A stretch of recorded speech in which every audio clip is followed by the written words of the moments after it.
What's the word for excuse me in Spanish? Con permiso. Okay, so if I want to say excuse me for being late, I go con permiso por llegar tarde, right? No. Lo siento o perdón por llegar tarde. Isn't that I'm sorry? Sí, también. Okay, so lo siento can be excuse me as an apology. All right, so maybe I can use it to get the check, like con permiso, la cuenta, por favor. No, no, no, no, no, no. Disculpe la cuenta, por favor. Okay, for someone's attention, I use disculpe.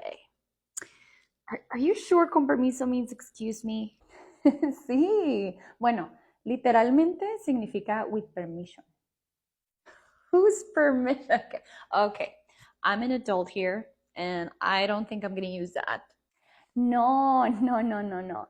Es como con permiso, necesito pasar. Por ejemplo, si estás en un concierto y hay muchas personas y tú caminas entre las personas, tú dices, con permiso, ¿sí? O si estás en una reunión con personas y tienes que irte, es muy educado decir adiós, con permiso. Ooh, polite. I like it. And I actually do have to go, so con permiso. Propio. Huh? Oh, sí.